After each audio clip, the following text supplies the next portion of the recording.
গৌরচন্দ্রায় রাধিকায় গদালয়ে কৃষ্ণায় কৃষ্ণ ভক্তায় তদ্ভক্তায় নমো নমঃ।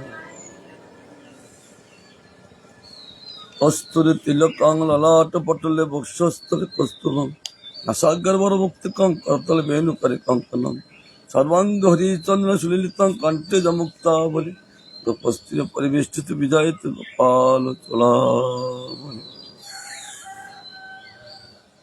যথা সর্বসাং প্রাণিনাং শৈলাং জীবনাং স্থিতং তথৈব সর্বধর্মনাং জীবনাং হরিতোষণম নাম সংকীর্তনস্য সর্ব পাপ প্রণাশনম প্রণাম দুঃখ সমনস্তং নমামি প্রিয়ং প্রেম। কৃষ্ণলীলা ভাগবতে কহে বেদব্যাস চৈতন্য লীলার ব্যাস বৃন্দাবন দাস। বৃন্দাবন দাস কৈলাস চৈতন্য মঙ্গল যার সুরমূলে নাশে সর্বমঙ্গল। চৈতন্য নিতাই যাতে জানিয়া মহিমা যাতে জানে কৃষ্ণ ভক্তি সিদ্ধান্ত সীমা। ভাগবতের যত ভক্তি সিদ্ধান্ত সার একে আছে না জানি করে উত্তর। চৈতন্য মঙ্গল শুনি যদি পাশন্ডি জবন সবিষ্টময় ততক্ষণ মনুষ্য চরিতায় বৃন্দাবন দাসপতি ভক্তাসী চৈতন্য বৃন্দাবন দাসপতি পদি নমস্কার ঐতি গ্রন্থ পেতে তারেন সংস্কার তার অদ্ভুতে চৈতন্য চৈতন্য যার শ্রবণে সত্য কইল ত্রিভুবন। যাই হোক, শ্রী চৈতন্য ভাগবত আদিখণ্ড দ্বিতীয় অধ্যায়। তিনি কি লীলা করছেন? কেবল লীলা পুরুষোত্তম ভগবান কৌশুদার নদীতে এসে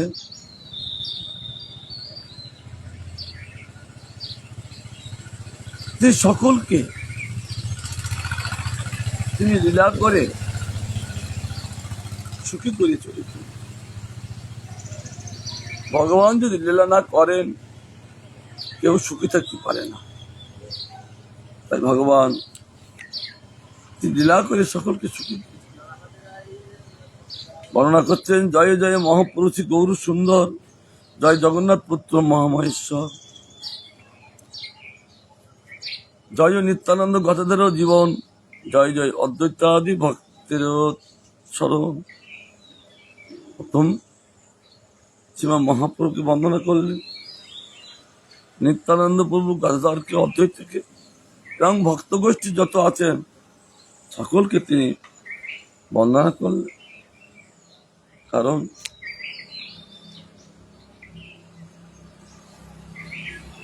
ভগবান হলেন গদাধরের জীবন। শ্রী গদাধর পণ্ডিত গোস্বামী শ্রীমান মহাপুরু অন্তরঙ্গ ভক্তগণের মধ্যে প্রধান শক্তি তত্ত্বের আখর বলিয়া তিনি শ্রী নবদ্বীপ লীলা ও শ্রী নীলাচল লীলা উভয়েই পতিত। যেহেতু তিনি শক্তি তত্ত্বের আখর, মূল শক্তি তার কৃষ্ণচন্দ্রে, তার জন্য তিনি নদিয়া লীলা ছিলেন এবং নবদ্বীপ লীলায় ছিলেন, নীলাচল লীলায় ছিলেন। কারণ শক্তি না থাকলে লীলা করবেন করে। তাই তিনি নবদ্বীপ নগরে তার বাসস্থান ছিল। পরে নীলাচলের ক্ষেত্র সন্ন্যাস করিয়া সমুদ্র উপকূলে টোটায় এবং উপমনাভ্যন্তরে বাস করেন। শুদ্ধ ভক্ত সম্প্রদায় শ্রী রাধা গোবিন্দের মধুর রস ভজনে শ্রী গদাধরকে আশ্রয় করিয়ায় গৌরীর অন্তরঙ্গ ভক্ত নামে কথিত হন। যারা মধুর রসে ভগবত ভজনে উৎসাহ বিশিষ্ট নাহেন তারা শ্রী নিত্যানন্দ প্রভুর আনুগত্যেই শুদ্ধ ভক্তিতে অবস্থিত হন। শ্রী নরহরি প্রমুখ শ্রী গৌরের কতিপয় ভক্ত শ্রী গদাধর পণ্ডিতের অনুগত ছিলেন। তারা শ্রী গৌরসুন্দর শ্রী গদাধরের প্রিয় সেব্য জ্ঞানে তার আশ্রয় গ্রহণ করিয়াছিলেন। কেউ কেউ শ্রীমান মহাপ্রভুকে নিত্যানন্দের জীবন এবং অপর কেউ কেউ তাকে গদাধরের জীবন বলিয়া হইতেও থাকেন। আস্বাদন কি চলছেন? এই গদাধরের মূল শক্তি তিনি শিবাসঙ্গনে, নবদ্বীপে শিবাসঙ্গনে তিনি তার জন্ম হন। গৌরলীলায় গৌরসুন্দর যখন শ্রীমতী রাধারানীর ভাব আর কান্তি নিলেন, তখন রাধারানী বলছে সে কি, তাহলে আমি গৌরলীলায় কি হব? তখন তার শক্তি ছিল, শক্তি এই গদাধর রূপে তিনি এসেছেন। তিনি আকর মূল শক্তি, যত শক্তি তত্ত্বে আছেন মূল শক্তি হলো রাধারানী, আর গৌরলীলায় তিনি মূল শক্তি হলেন গদাধর। তিনি উভয় লীলায় ছিলেন। পরবর্তী তিনি ক্ষেত্রের সন্ন্যাস গ্রহণ করিয়াছিলেন বলে তিনি পুরীধামে থাকতেন। সমুদ্র উপকূলে টোটায় উপবন অভ্যন্তরে তিনি বাস করেন। সেই টোটা গোপীনাথ যেখানে আছেন, সে উপবন, দাদার বনে একটি বন, উপবন। মহাপুর ভাষায় সেই টোটা গোপীনাথ হলেন বংশীপট, এই জন্যে বৃন্দাবনের মধ্যে উপবনের মধ্যে গণ্য। শ্রীমান মহাপ্রভু ও যমুনায় ভাববারে লীলা করেছিলেন। আর বালুকা ফুটটি ফুটটি গোপীনাথকে পাওয়া গেল। সেই গোপীনাথকে তিনি সেবা করতে লাগলেন।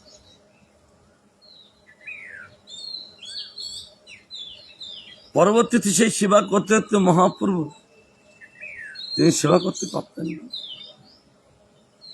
তার সমস্ত কাপড় চকির জলে ভিজে যেতেন। তাই গদাধর প্রভুকে তিনি সেবা দান করেছিলেন। সেই গোপীনাথ এত উঁচু, তিনি সম্পূর্ণ তাকে শৃঙ্গার করতে পারতেন না, মালা পরাতে পারতেন না।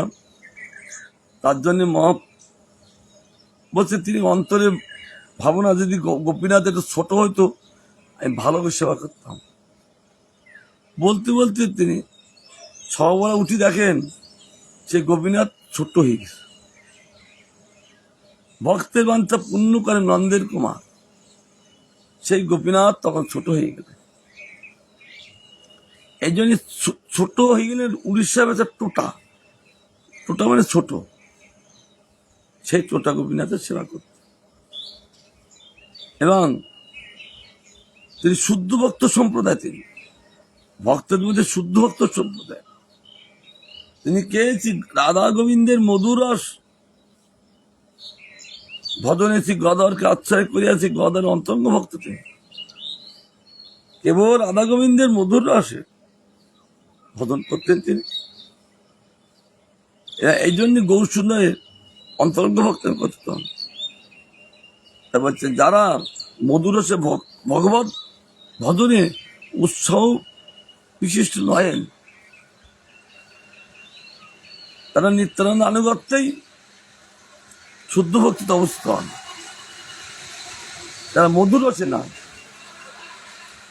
তারা কার ভজন করেন? ওই নিত্যানন্দের ভজন করেন। আবার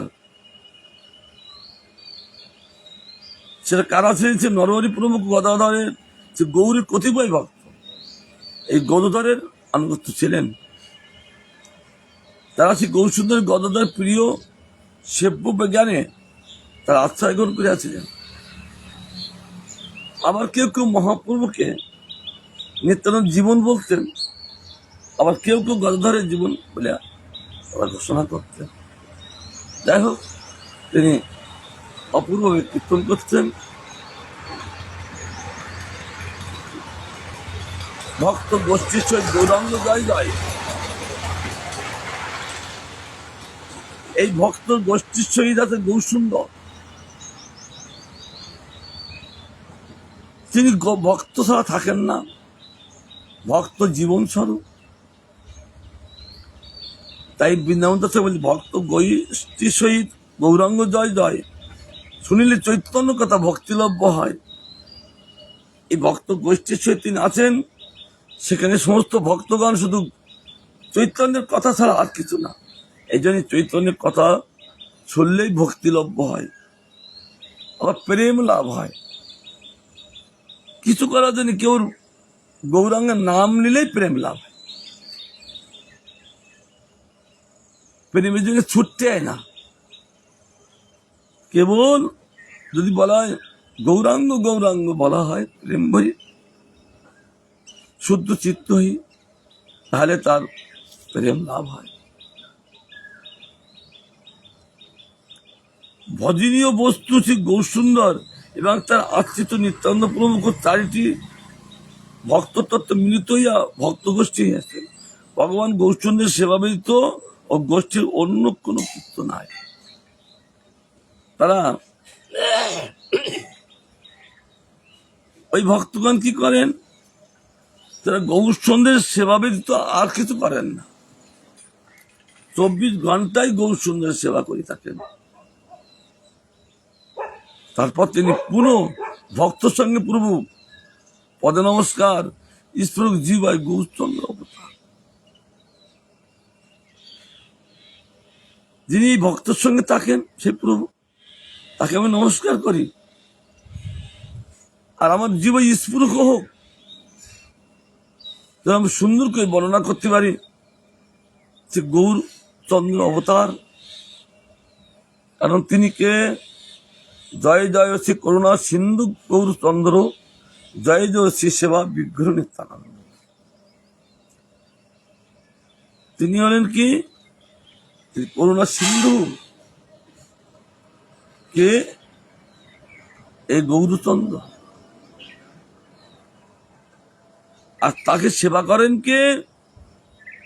এই শ্রী বিগ্রহ নিত্যানন্দ।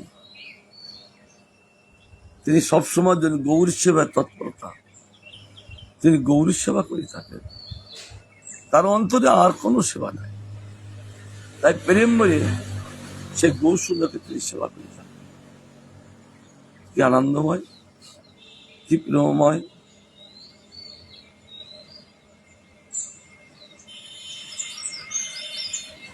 অবিখ্যাত তত্ত্ব 2, ভাই আর ভক্ত তথাপি কৃপায় তত্ত্ব করেন সুব্যক্ত। অবিজ্ঞাত তত্ত্ব সকলে অনেক জ্ঞাত না,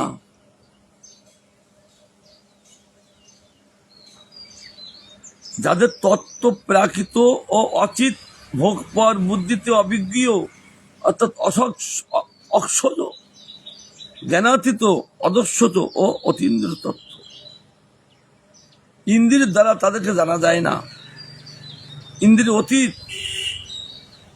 তারা দুইজন।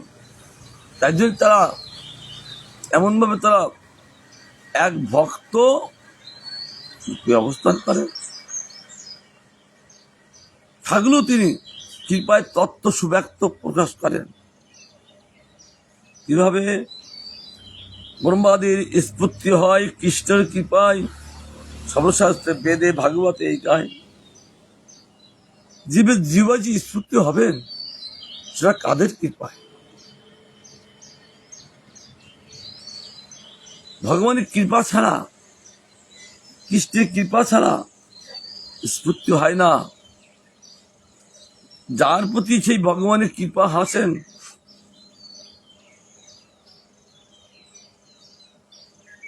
সর্বশাস্ত্রে বেদে ভাগবতে এই গায়, তার কৃপায় সবকিছু স্ফূর্তি হয়। কে গান করেছেন? ব্রহ্মা। তিনি ভাগবতের 2য় স্কন্ধে 4th 22 নম্বর শ্লোকে গান করছেন, প্রচোদিতা যেন পুরা সরস্বতী, বিতন্নতা যস্য সতীং স্মৃতিং হৃদি, সলোচনা প্রাদুরভূত কিলাস্যত, সমে ঋষি নাম ঋষভ প্রসিদতম। ব্রহ্মা বলছেন, পূর্বে কল্পের প্রারম্ভে যিনি ব্রহ্মার হৃদয়ে, সুখদেব গোস্বামী বলছেন, পূর্বে কল্পের প্রারম্ভে কল্প আরম্ভ হয়নি, আরম্ভ হবেন। তিনি ব্রহ্মার হৃদয় সৃষ্টি বিষয়নি স্মৃতি শক্তি প্রকাশিত করিয়াছিলেন এবং যার প্রেরণা ক্রমে যে কৃষ্ণ ভজন প্রদর্শনী বেদাত্মিকা বাণী সেই ব্রহ্মার মুখ হইতে আবির্ভূত হইয়াছিলেন। সেই সর্বশ্রেষ্ঠ জ্ঞান প্রদাতা ভগবান শ্রীকৃষ্ণ আমার প্রতি তিনি প্রসন্ন হন।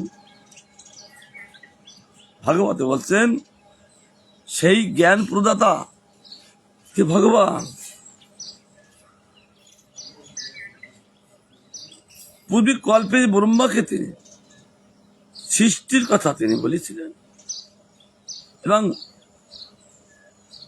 স্মৃতি শক্তি প্রকাশ করিয়াছিলেন। আমাদের স্মৃতি নাই কেন? স্মৃতিকে প্রকাশ করবেন কে? ভগবান। আমরা শুনি বুঝতে পারি না, দেখেও দেখতে পারি না। কারণটা কি? আমাদের স্মৃতি শক্তি নাই। স্মৃতি শক্তি দান করবেন কে? আমাদের সাধুসঙ্গ করেও সাধুসঙ্গ করতে করতে ভালোও লাগে না। কারণটা কি? অরুচি। কিন্তু ভালো লাগারই কথা, কিন্তু লাগছেন না কেন? তার জন্যে ভগবান বলছেন ভালো তো আমি লাগাবো। যারা ভজন করি চলে তার দ্বারা কিভাবে আমি হৃদয়ে অন্তরে তাদের সৃষ্টি ভাব প্রকাশ করি, স্মৃতি শক্তি প্রকাশ করি। আর স্মৃতি শক্তি প্রকাশ না করলে জীব কল্যাণ লাভ করতে পারেন। ভগবান যখন স্মৃতি শক্তি দেন তখন জীবের স্মৃতি শক্তি আসেন, তিনি যা শোনেন সবই তিনি বলতে পারেন। তাই ভগবান স্মৃতি শক্তি দান করেন।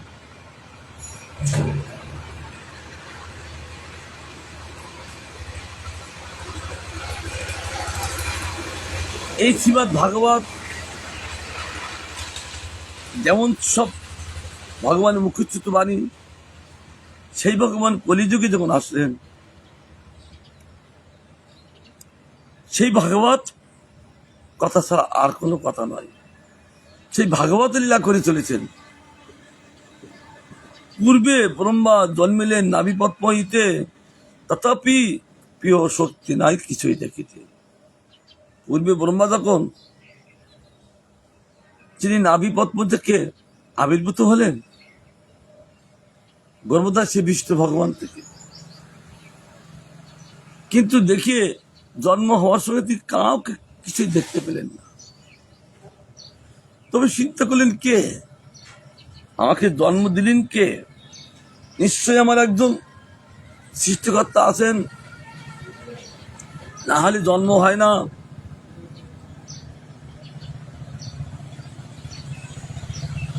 হঠাৎ করে দেখলেন একটা পদ্মনাল,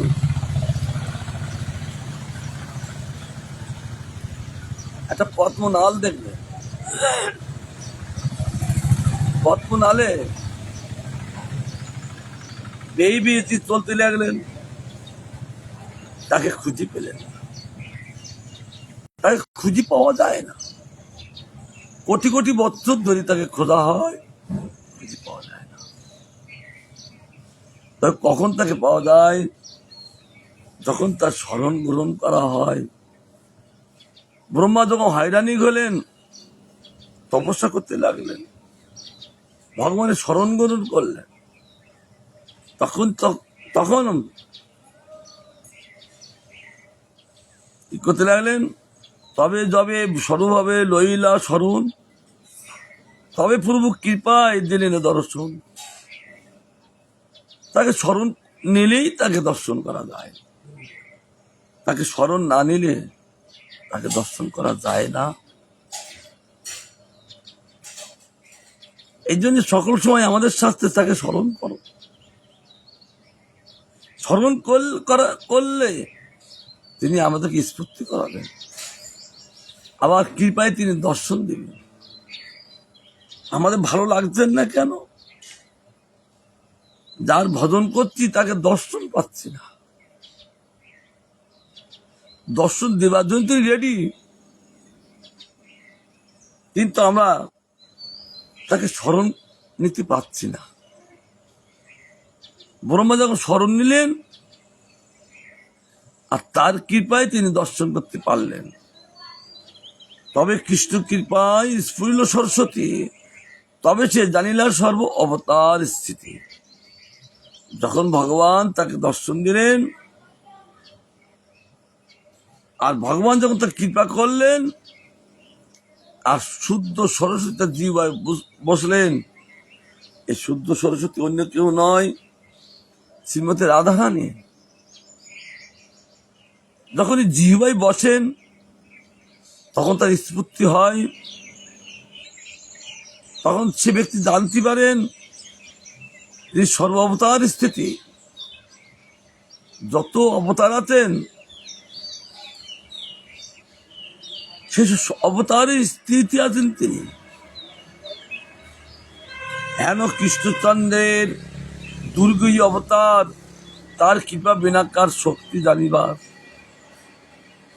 সে কৃষ্ণচন্দ্রের দুর্গই অবতার, কারো শক্তি নাই তার বর্ণনা করা। তবে কি করে লাভ করবে?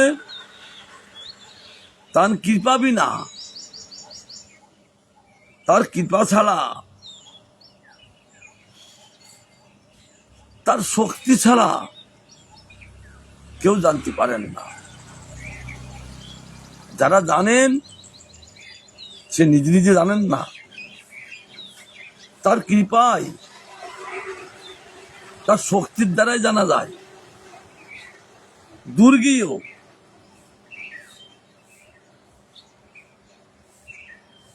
তার জ্ঞাত হওয়া যায় না। যখন জীব স্বর্ণাপন্ন হন, তার কৃপা যখন আসেন তখন তার শক্তি লাভ করেন, আর তার দ্বারা তিনি জানতে পারেন। অর্থাৎ ভগবানের কৃপায় ভগবানকে জানা যায়। আমরা যে সাধুসঙ্গ করছি এটা তার কৃপাই করছি, তার কৃপা না হলে সাধুসঙ্গ হয় না। তাই বলছেন তার কৃপা যখন হবে, তার শক্তি এসে উপস্থিত হবে, তবে সেটা তিনি জানতে পারেন। অচিন্ত অগম্য কৃষ্ণ অবতার লীলা, সে ব্রহ্মা ভাগবতে আপনে কইলা। তার চিন্তার দ্বারা তাকে জানা যায় না, অগম্য, তার কাছে গমন করা যায় না। যে কৃষ্ণ অবতার লীলা করে চলেছেন, তাই ব্রহ্মা ভাগবতে বলছেন দশম স্কন্ধে, কবি ত্রিভুবন ভগবান পরমাত্মন যজ্ঞে সরতির ভবতস্তি লোকম, আহং কথং বা কতি বা কদিতি বিস্তারণ কৃষি যোগমায়াম।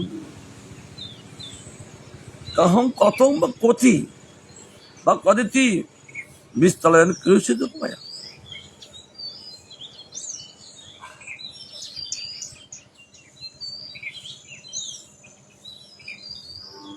হে ভুবন, হে ভগবান,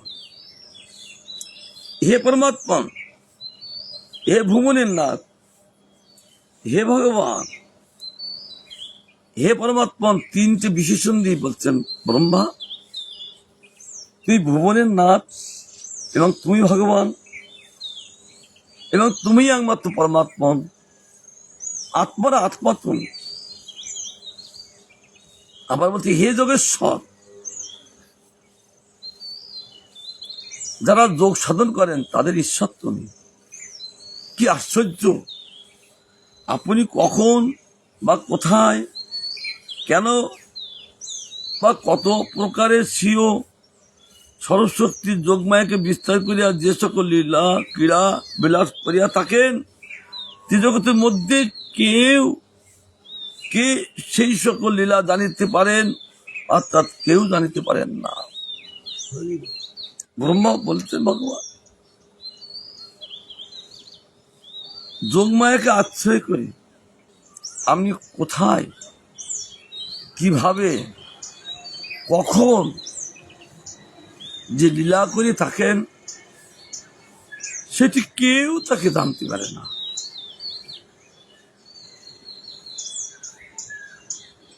তবে কেউ জানতে পারেন না মানে হ্যাঁ, তার কৃপা যখন হয় যার মধ্যে সেই ব্যক্তি সেই ভগবানকে জানতে পারেন। কোন তো কৃষ্ণচন্দ্র করে অবতার, কার শক্তি আছে তত জানিতে পারে তাহার। তিনি কিসের জন্য তিনি এই অবতার করলেন কেউ জানেন না। তিনি দ্বাপর যুগে সেই কৃষ্ণচন্দ্র ভগবান কিসের জন্য অবতার করলেন সেটা কেউ জানতে পারেন না, কারণ শক্তি নাই জানা যে তার তত্ত্ব জানিতে পারেন। তত্ত্ব শুধু তদীয় ভগবান। তাই ব্রহ্মা বলছে ভগবান কারো শক্তি নাই যে আপনাকে জানতে পারেন। এই কথা ব্রহ্মা নিজে বলেছেন নারদকে, আমি তার পুত্র হয়ে আমি তাকে জানতে পারলাম না, আর আমার সৃষ্ট প্রাণী সেই ভগবানকে কে জানতে পারে। তবে হ্যাঁ, তার যখন কৃপা হয় তখন সেই ব্যক্তি সে ভগবানকে জানতে পারে।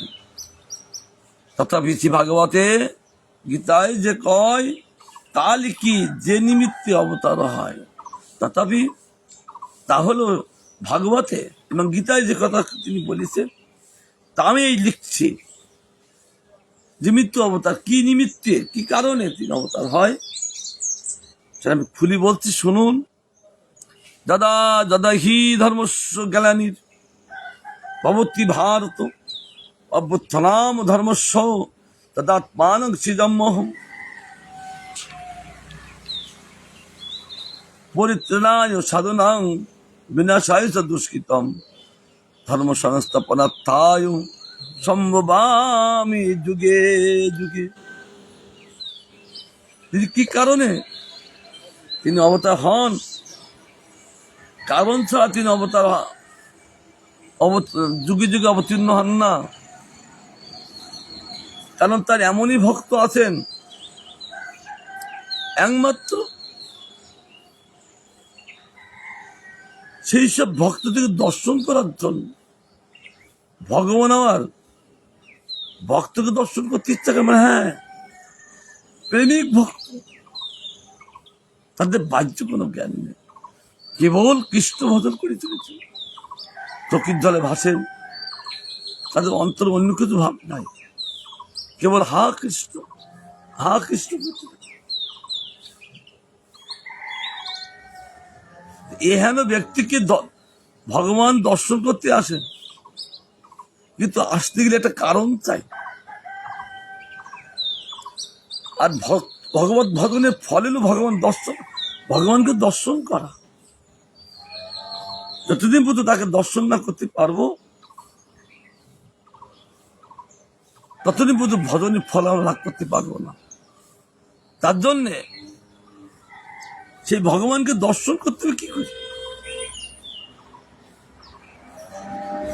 বলছে তার কৃপায় সেই ভগবানের কে দর্শন করা যায়।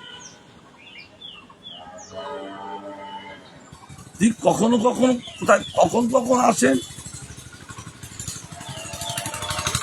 যখন যখন ধর্মের গ্লানি হয়,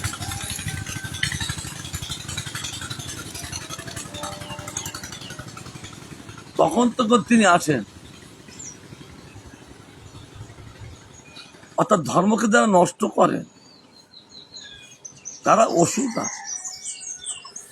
শাস্ত্রী ওষুধের কি শক্তি আছে তার ধর্মকে নষ্ট করা? তার কি শক্তি আছে যে ধর্মকে নষ্ট করা আর সাধুদেরকে অনিষ্ট করা তার কি শক্তি আছে?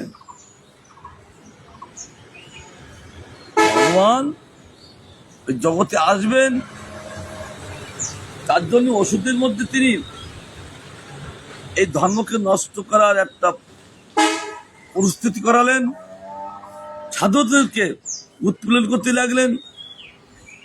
আর যখন ধর্মকে পরাভব করতে থাকেন আর সাধুকে উৎপীড়ন করতে থাকেন, ভগবান তখনই তিনি আসেন, অর্থাৎ সেই সব ভক্তদেরকে দর্শন দেওয়ার জন্য এবং সেই সব ভক্তকে ভগবান দর্শন করার জন্য তিনি যুগে যুগে অবতীর্ণ হন। এইটা তার কারণ, অন্য কোনো কারণ নেই। তাই বলছে বৃন্দাবন ঠাকুর, ধর্ম পরাভব হয় যখন ধর্ম যখন গেলানি চিতার ধর্ম তখন নষ্ট হয়ে যান, তখন অধর্মের প্রবলতা বাড়ে দিনই দিন। যখন ধর্ম নষ্ট হয়ে যান তখন অধর্ম প্রবল বাড়তে থাকে। তখন ভগবান কি করেন? সাধুতন রক্ষা দুষ্ট বিনাশ কারণে ব্রহ্মাদি প্রভুর পায়ে করে বিজ্ঞাপন। তখন ভগবান তিনি সাধুজনকে রক্ষা করতে আসেন এবং দুষ্টকে বিনাশ করতে আসেন। তার জন্য ব্রহ্মাদি প্রভুর পায়ে করেন বিজ্ঞাপনে, জিজ্ঞাসা করেন।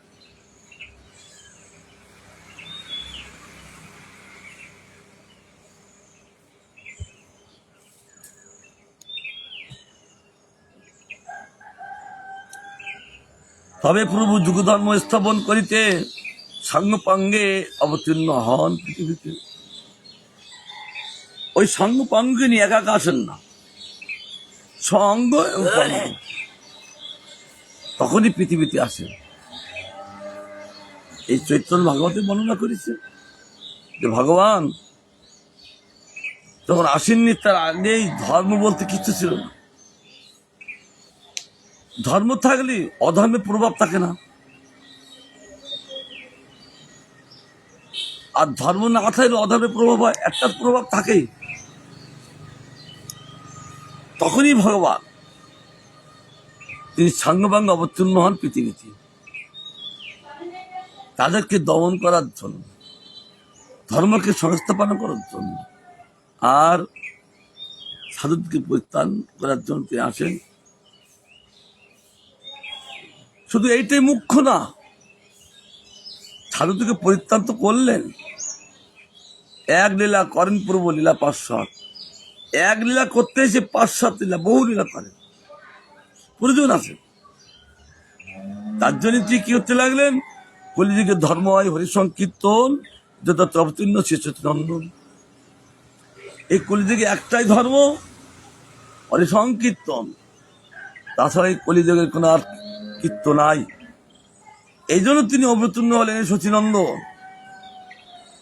এই হরিসংকীর্তন দ্বারা জীবকে, জগৎকে ভোলাবেন আর কৃষ্ণ প্রেম দিয়ে তাদের ধন্য করবেন। তার জন্য তিনি এই কলিযুগে তিনি আবির্ভূত হলেন। কেউ কয়ে ভাগবতে সর্বতত্ত্ব সার, কীর্তন নিমিত্ত গৌরচন্দ্র অবতার। কেউ বলেন যে ভাগবতে যত তত্ত্ব সার আছেন, সে তত্ত্ব সার কে কীর্তন নিমিত্ত গৌরচন্দ্র অবতার। এই জন্য লাস্টে বলছেন নাম ও সংকীর্তন যস্য সর্ব পাপ প্রণাশনম প্রণাম ও দুঃখ সমন তং নমামি হরিং পরম। সেই ভগবান এই জগতে সার বস্তু।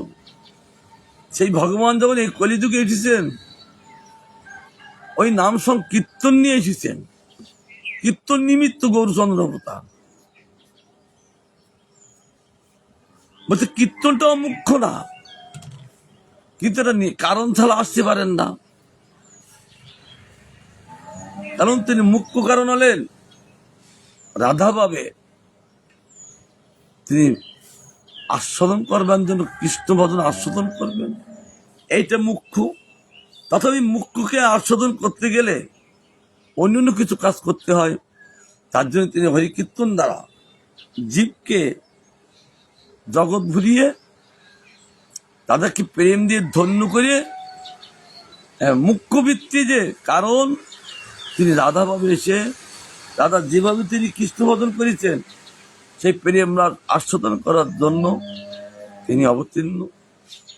আবার ভাগবত বলছেন যে কি, ইতি দাপর উর্বীশ স্তবন্তী জগদীশ্বরম নানাতন্ত্র বিধানেন কলবপি তথাসি কৃষ্ণবর্ণং তিসা কৃষ্ণং সাঙ্গ পাঙ্গস্তর পার্শ্বদম যজ্ঞ সংকীর্তন প্রায় যতন্তি হি সোমে দোষা।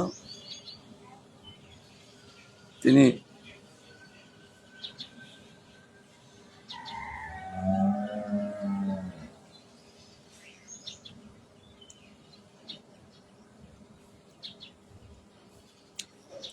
সেই ভগবান ভাগবতে গান করছেন কি,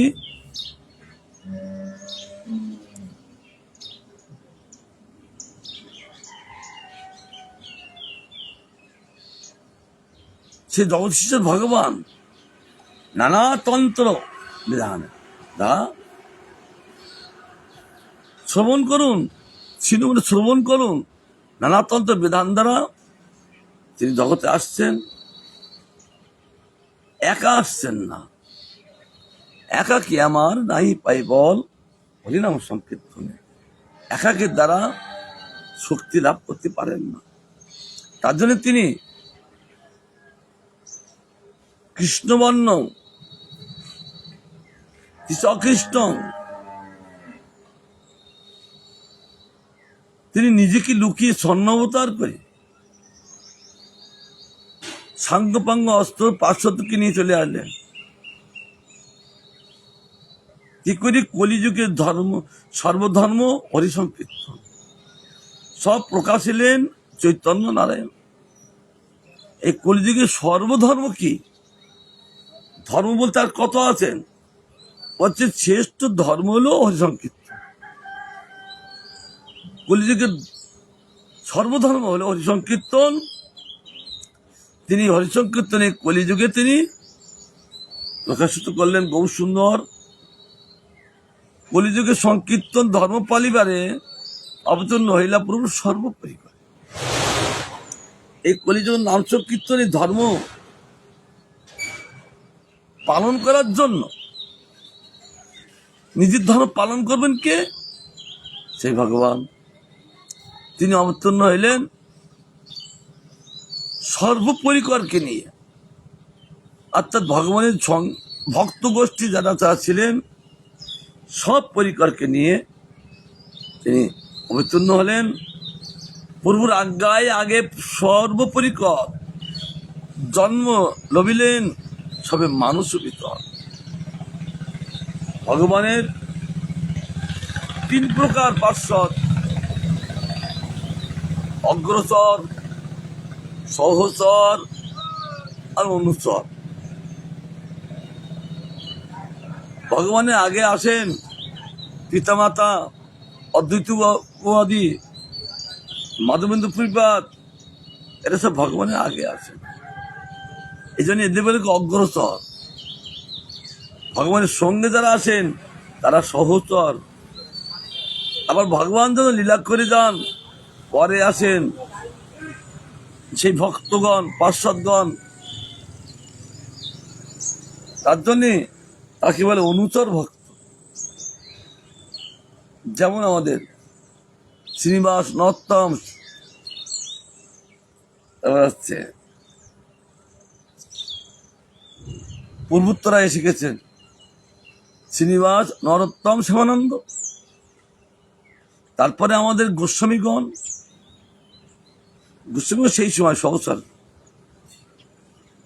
আমাদের ভক্তিবিনোদ ঠাকুর, প্রভুপাদ, গৌরসুতবাদী মহারাজ, আমাদের ওনার শিষ্যরা আছেন, পরবর্তীতে এসে সেই ধর্মটাকে আবার রক্ষা করেন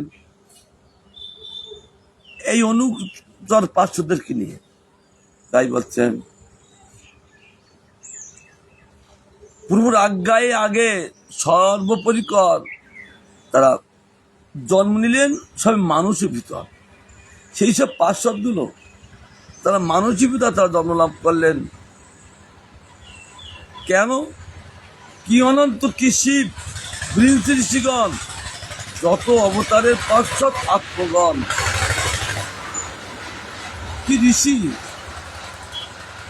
কি শিব, কি ব্রহ্মা, কি ঋষিগণ, যত অবতারের পার্শ্বদ ছিলেন, ভগবানের যত অবতারের পার্শ্বদ ছিলেন,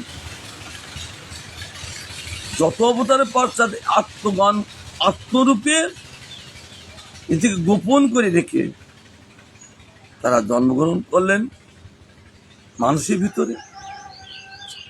যত অবতারের পার্শ্বদ মানে ভগবান যখন অবতার করেন সেই অবতারের পার্শ্বদ আছেন। সব পার্শ্বদরা এই কলিযুগে এসে আত্মগোপন করে তারা মানুষের ভিতর জন্মগ্রহণ করতে লাগলেন। উদ্দেশ্য অপেক্ষা করছেন যে গৌর সুন্দর কখন আসবেন, আর যখন তিনি আসবেন আর সকলে এক এক করে সেই নবদ্বীপে এসে গৌর সুন্দর সহায়তা করবে। তার জন্য আগেই জন্মগ্রহণ করে তারা কেবল গৌর ডাকতে লাগলো। কখন তার সঙ্গে আমরা লীলা করব। যারা ভগবানের সঙ্গে থাকেন তাদের ভগবানের লীলা ছাড়া আর কিচ্ছু ভালো লাগে না। সবসময় তারা ভগবান লীলা ভালোবাসেন, মধুর লীলা সব। ভাগবত রূপে জন্ম হইলা সবার, কৃষ্ণ যে জানেন যার অংশে জন্মদান। সেটা কে জানেন? একমাত্র কৃষ্ণ জানেন যে তার অংশে জন্মগ্রহণ করেছে। অবতারগণ অংশে জন্মগ্রহণ করেন এই গৌরসুন্দরের অংশে, কৃষ্ণের অংশে। কারোর জন্ম নবদ্বীপে, কারো চাটি গ্রামে, কেউ ডালে উর্দুর দেশে শ্রীহট্টে পশ্চিমে। কারোর জন্ম হলেন আগে নবদ্বীপে গোপন ভাবে, কারো চাটি গ্রামে, আর তার চট্টগ্রামে জন্মগ্রহণ কারা করলেন? পুণ্ডরিক বৃন্দাদেবী, সঞ্জয় দত্ত, মুকুন্দ তত্ত্ব, এরা সেখানে জন্ম নিলেন। আবার কেউ রাঢ় দেশে জন্ম নিলেন। রাঢ় দেশ কোনটা? যেখানে নিত্যানন্দ প্রভু তিনি আবির্ভূত হয়েছিলেন, সেখানে রাঢ় দেশ। আবার কেউ শ্রীহট্ট একটা জেলা, সেখানে তারা জন্মগ্রহণ করেন। কেউ পশ্চিমে জন্মগ্রহণ করেন, পশ্চিমে মানে দ্বারকার দিক, সব জন্মগ্রহণ করেন। জন্মগ্রহণ কি করছেন? নানা স্থানে অবতীর্ণ হইলা ভক্তগণ, নবদ্বীপে আইলা সবার মিলে। নানা স্থানে সব ভক্তগণ তারা অবতীর্ণ হইলেন। যখনই ভগবান নবদ্বীপের 14টা সাতটাকে তিনি শচীগর্ভ থেকে তিনি আবির্ভূত হলেন, আর একে একে সমস্ত ভক্তগণ এসে সেই গৌর সুন্দর থেকে মিলন হলেন। জয় কৃষ্ণচন্দ্র ভগবান কি জয়। অপূর্ব কথা আমরা আস্বাদন করছি। এইটা হলো জীবের আস্বাদন। কারণ জীব কি নিয়ে থাকবে? তাদের আছে বা কি? জীবের প্রয়োজন কি? তার জন্য ভগবান এই বৃন্দাবন ঠাকুরের দ্বারা সেই লীলাগুলো প্রশস্ত করলেন। এই হল জীবের আস্বাদ্য। জীবে আস্বাদন করতে করতে ভগবান গৌর সুন্দর বলতেন আমাকে লাভ করবেন। আর আমাকে লাভ করা মানে তিনি কৃষ্ণকে লাভ করবেন। তার জন্য ভগবান এই লীলা করেন জীবের জন্য। এই যে লীলা করেন দ্বন্দ্বসূত হরি, এই যে গৌরীপ অবতীর্ণ হন, তিনি জীবের জন্য। পিতামাতা যেমন দায়িত্ব থাকে সন্তানদের পালন করা, আর জীবের জন্য ভগবান তাদের পালন করবে কি করে? তাদের পালন করবেন এই লীলা রস পান করিয়ে। লীলাটার রস বিশেষ, এই লীলা রস পান করিয়ে তাদেরকে পালন করবে। এই লীলা রসের একমাত্র আস্বাদ্য, তাছাড়া জীবের কোনো আর আস্বাদ্য নেই। এই জন্য জীবের জন্য এই ধাম রেখে যান, আর এই ভগবান এই লীলা রেখে যান। কাশি রাজ কেন ওটা দীপ্ত নেমে যান,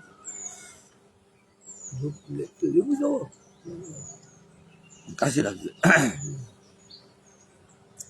বলছে ভগবান এই জন্য লীলা করেন, লীলা করেন জীবের জন্য। আরে জীবের জন্য তিনি লীলা করেন, তাছাড়া নিজের আবার কাজ কি লাগবে, তাই তিনি লীলা করেন আর ধামকে রেখে যান। আর বলেন এ ধাম আমি আমার প্রেম তোমার কাছে রেখে গেলাম। যারাই তোমার এই ধামে আসবে আর আমার প্রেম দিয়ে তাকে তুমি ধন্য করবে, এই যে নবদ্বীপ হোক আর ব্রজধাম হোক, ওই ধামকে আশ্রয় করলেই, ওই ধামকে আশ্রয় করলেই, নবদ্বীপ ধাম আশ্রয় করলে গৌর প্রেম লাভ করেন, আর ব্রজধাম আশ্রয় করলেই কৃষ্ণ প্রেম লাভ করেন। কারণ ওই ধামের কাছে প্রেম রেখে গেছে ভগবান। এই জন্য বলছেন ভগবান আর ভগবানের ধাম একই প্রেম দান করেন, তাকে প্রেম দান করিয়ে গোবিন্দ কাছে পৌঁছে দেয়। তাই বলছেন সর্ববৈষ্ণবের জন্ম নবদ্বীপ ধামে, কোন মহাপ্রিয় দাসের জন্ম অন্য স্থানে।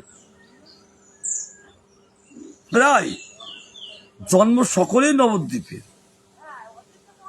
কোন মহাপ্রিয় মানে অতি প্রিয় দাসের জন্ম হয় অন্য স্থানে। কেন তাদের অন্য স্থানে জন্ম হয়? আবার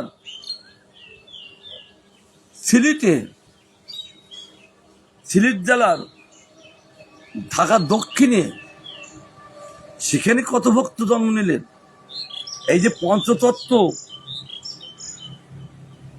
তাদের জন্ম সব বাংলাদেশে। বিয়ানীবাজার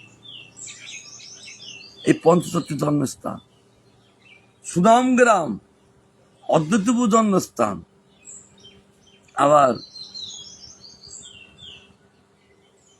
সেখানে শচীর জগন্নাথের জন্মস্থান, সেখানে ঢাকা দক্ষিণে জায়গাটার নাম শ্রীহট্ট জেলার, সব সেখানে জন্মস্থান। কোন মহাপ্রিয় দাসের জন্ম মানে ভগবানের অতি প্রিয় যিনি, তারা অন্য স্থানে জন্মগ্রহণ করে। কেন তাদের অন্য স্থানে জন্ম দেন? অতি প্রিয়। অতি প্রিয় না হলে সে কুলকে উদ্ধার করবেন কে? তার জন্য তাদেরকে অন্য জায়গায় জন্ম দিন। আর প্রায় সর্ব ভক্তদের নবদ্বীপের জন্ম দেন। শ্রীবাস পণ্ডিত আর শ্রীরাম পণ্ডিত, শ্রী চন্দ্রশেখর দেব ত্রৈলোক্য পূজিত।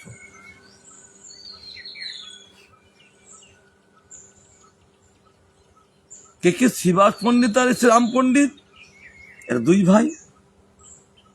শ্রীবাস হলেন নারদ, আর শ্রীরাম হলো তিনি নারদের সঙ্গী। এই শ্রীরাম হলেন তিনি তম্বুরু, তিনি তার ভাই রূপে জন্মগ্রহণ করলেন। আর কে? চন্দ্রশেখর দেব। এই চন্দ্রশেখর দেব হলো কে? তিনি কে? চন্দ্রশেখর কে? মাথা নিচে কি শুনছো? পা বসতে কি লাভ হবে? এই চন্দ্রশেখর কে?